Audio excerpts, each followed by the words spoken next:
Bancando o Águia é um filme de 1924 dirigido por Buster Keaton e estrelado Buster Keaton, Catherine Maguire, Joe Eaton e Irwin Connolly. Um projecionista de cinema sonha em ser detetive e coloca suas poucas habilidades em uso quando é enganado por um rival que faz parecer que ele roubou o relógio de bolso do pai de sua namorada. Olá pessoas, sejam todos muitíssimo bem-vindos, eu sou o Aleph e hoje é dia da gente fazer mais uma recapitulação aí e ver o filme de número 21 da lista. Mais um filme do Buster Keaton, né? A gente já viu um, esse é o segundo que a gente tem. E acho que a sinopse já diz tudo, é um filme bem curtinho, ele tem só 45 minutos de duração, então é um filme assim, muito curto. É um filme que, por um lado, tem aí o estilo do Buster Keaton, que é característico, e não é muito diferente do filme anterior que a gente viu dele aqui, o Nossa Hospitalidade. Por outro lado, eu acho que na verdade é um filme bem diferente. Eu acho que esse filme foca mais em usar truques para criar efeitos especiais, que eu acho que ficou uma coisa muito divertida, enquanto o outro, na verdade, foca mais em produção, tipo, construíram um trem, sabe? Pra fazer o filme e foca nas acrobacias, tipo, eles pendurando pra resgatar a namorada na cachoeira e tal. Eu acho que o outro filme foca nessas coisas, né? Na produção, a própria cachoeira, que foi construída em estúdio, né? Então é uma cachoeira feita dentro de um estúdio. Eu acho que o outro tem esse foco. E esse aqui tem essa vibe meio Méliès de vamos ver o que eu consigo fazer, o que o cinema me permite, que truque que eu consigo fazer aqui que a pessoa vai assistir do outro lado e vai ficar tipo, eita, como que isso aconteceu, sabe? Eu acho que esse filme tem um pouco mais esse foco. O humor em si, eu acho que é bem parecido de ambos. A parte mais piada, eu acho que é bem parecida em ambos. É bem um estilo característico do Buster Keaton. E bom, a sinopse já disse tudo do que é o filme. Não tenho nada a acrescentar nesse quesito. Como eu falei, é um filme muito curto mesmo, só tem 45 minutos. Então, a sinopse meio que já diz tudo. No filme, tem uma cena em que, né, ele é projecionista de cinema. Então, tem uma cena em que ele tá ali, passando um filme, e ele meio que dorme. E aí, no que ele dorme, ele meio que sai do corpo e vai andando até a tela do filme, que tá acontecendo uma história, uma coisa que ele relaciona com a vida dele, e ele entra no filme e começa a interagir ali com coisas do filme. Essa sequência, segundo o próprio Buster Keaton, foi o motivo para esse filme existir. Ele teve essa ideia, ele quis fazer isso, e aí ele criou o filme inteiro em volta. O que remete ao que eu falei, que é o que o Méliès fazia, né? O Méliès tinha muito essa coisa, tipo, tive essa ideia de filmar desse jeito e aí eu consigo fazer esse truque X. Vou inventar uma história em volta pra justificar esse truque que eu tô querendo fazer, sabe? Então esse filme é muito interessante porque eu acho que ele é um filme que já muito antigo, mas eu acho que ele resgata uma coisa mais antiga ainda do que ele, sabe? Eu acho que ele resgata um jeito de fazer cinema de 20 anos antes dele, dando muita inovação, né? Porque com certeza ele faz uma coisa infinitamente mais elaborada do que as coisas que o Méliès fazia, obviamente, épocas diferentes, limitações diferentes, né? Mas eu acho que realmente é um filme que ele expande em cima daquilo que o Méliès fazia. O que eu acho que é um filme, assim, pra quem gostava do Méliès, esse filme aqui é perfeito, assim, sabe? Eu acho que é um filme perfeito pra quem gostava das coisas que o Méliès fazia, pra quem gosta, né, das coisas que o Méliès fazia. A produção desse filme inclui uma coisa que a internet chama de um dos acidentes no set mais famosos da carreira do Buster Keaton. Tem uma cena no filme em que ele tá num trem, ele adorava trens, né? Em que ele tava num trem e aí tem uma coisa não vou saber o nome das coisas, mas tem um negócio que joga água no trem, e aí ele se pendura nessa coisa, e aí a água cai em cima dele e joga ele no chão. Só que a água caiu, quando eles estavam filmando, com mais força do que o esperado. E aí arremessou ele no chão de um jeito que ele não estava preparado, e ele bateu a nuca no trilho de ferro do trem. Aparentemente a dor foi tão forte que ele teve que parar de filmar no dia, não conseguiu continuar filmando naquele dia. Ele aparentemente teve dores de cabeça extremamente fortes durante semanas, mas continuou fazendo o filme. Mesmo assim, segundo a Wikipedia, ele era famoso por ter alta tolerância à dor. Só que em 1935, 11 anos depois, um médico viu que tinha um calo ali, resolveu fazer um raio-x e descobriu que ele tinha fraturado a nuca. Ele quebrou o pescoço, literalmente, e não sabia. Só foi saber 10 anos depois, sabe? Então, assim, uma grande loucura. Isso porque eu falei que esse é um filme que não é propriamente focado nas cenas perigosas, né? Eu acho que o outro foi bem mais. Essa é uma cena que quando a gente vê o filme, ela não passa a imagem de ser perigosa como a cena da cachoeira passa, sabe? Essa aqui não parece tão perigosa assim. E aí ele apenas quebrou o pescoço. É uma doideira, né? Mas é o que aconteceu. Aparentemente, apesar do filme ter só 45 minutos, a internet me diz que o Buster Keaton costumava fazer filmes em, sei lá, 2 meses ele terminava de filmar um filme. E que nesse ele levou 4, só filmando. Porque foi um filme que deu muito trabalho pra conseguir fazer todas todas as cenas certo. Eu imagino que as cenas de efeito especial devem ser boa parte disso. Eu vou falar sobre mais alguma, mas eu imagino que é boa parte disso.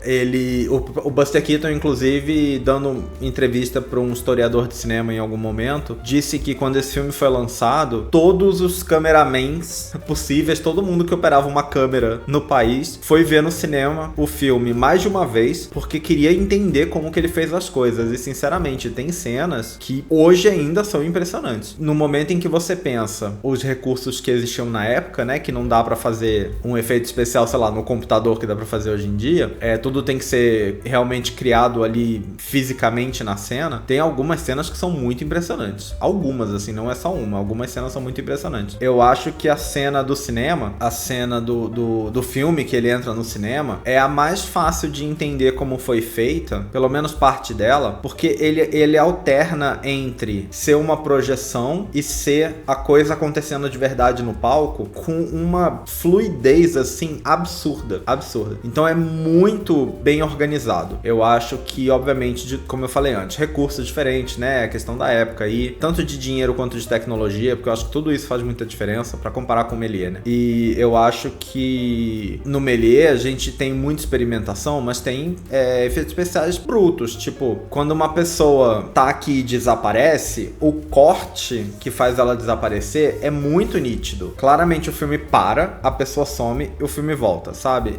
É muito visível. Aqui, os efeitos têm uma fluidez, assim, que eu acho que ainda não era fácil de fazer na edição dessa época. Tem que lembrar que a edição era feita ali no recorte, sabe? Com um filme físico que você recortava. Então, é muito bem feito. Eu acho que a edição desse filme é absolutamente maravilhosa pra época. Eu acho que é uma coisa que hoje em dia não ia ser tão difícil assim de fazer, mas pra época é, assim, muito impecável.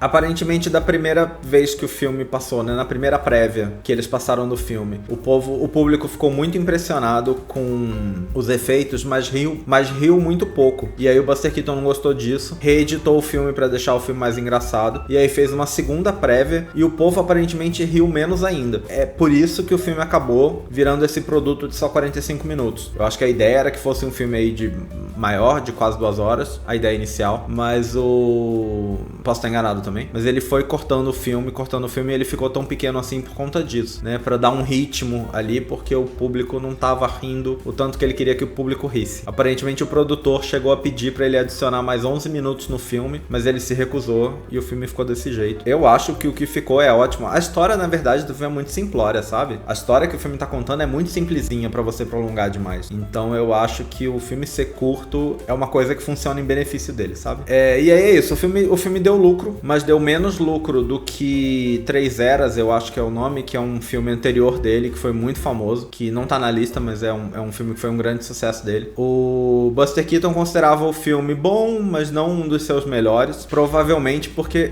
parece que esse filme é considerado o primeiro fracasso numa carreira que ele tinha aí já de muitos anos. Esse filme foi considerado aí o primeiro fracasso dele, apesar de ter lucrado também, né? E aí foi isso, as críticas também foram mistas, não foram muito positivas aí em relação ao filme. Ficou esse meio termo, né? Acho que as pessoas esperavam uma coisa e ele acabou entregando outra. Os efeitos especiais ficaram muito impressionantes, mas pelo visto não foram, na época pelo menos, suficiente pra sustentar o público, sabe? Pra segurar o público. Mas bom, vamos dar uma olhada no livro, ver o que o livro fala sobre esse filme. O livro já começa dizendo que esse é o menor longa-metragem do Buster Keaton. O que, bom, acho que no limite ali do que conta como longa-metragem, né? Realmente não dá pra ficar muito menor do que isso. Eu nunca sei exatamente a partir de quanto tempo conta. Eu achava que era 50 minutos, mas se esse tem 45, então deve ser uns 40 minutos, de repente 45 é o tempo, né? Eu não lembro. Alguém aí se souber, mas não é importante também. Mas o livro começa comentando que é o menor deles. O livro até cita também do Buster Keaton ter quebrado o pescoço, mas cita bem só uma frase direta. Não conta muita história. Bom, chega uma hora que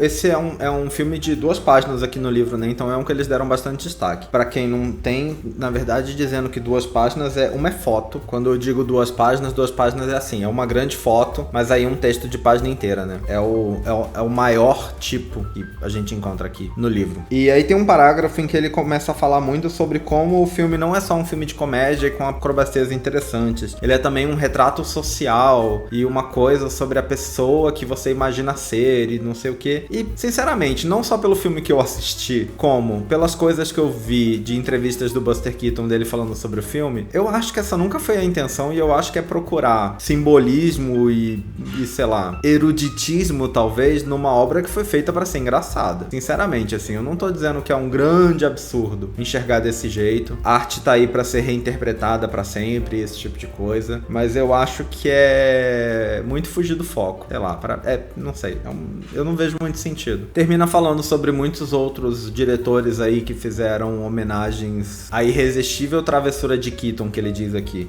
Cita vários, né? Cita Chuck Jones, que fazia Looney Tunes, né? Woody Allen, Wes Craven, Jackie Chan e Steven Spielberg. Eu não sei todas as referências que eles estão querendo dizer aqui. O Woody Allen tem um filme inteiro sobre uma mulher que tá vendo um filme no cinema e o personagem, o galã do filme, sai do cinema e começa a ter um relacionamento com ela, né? Então eu acho que essa é a referência do Woody Allen. Os outros eu não sei dizer. Chuck Jones, assim, eu não lembro se em algum dos vídeos mais recentes eu falei alguma coisa sobre isso, mas acho que em algum vídeo de filme dos irmãos Marx, eu certamente falei alguma coisa assim. Porque Looney Tunes é extremamente inspirado, não só nas comédias do cinema mudo, como nas comédias do começo do cinema falado. Eu acho que é um período ali longo que ele se inspira, mas é exatamente nesse tipo de coisa que os desenhos de comédia, e eu conheço os da Looney Tunes melhor que os da Disney, então eles são mais minha referência. Mas eles usam muito esses filmes como referência nas piadas deles, então é inevitável, assim, enxergar, é inegável também dizer que tem essa referência.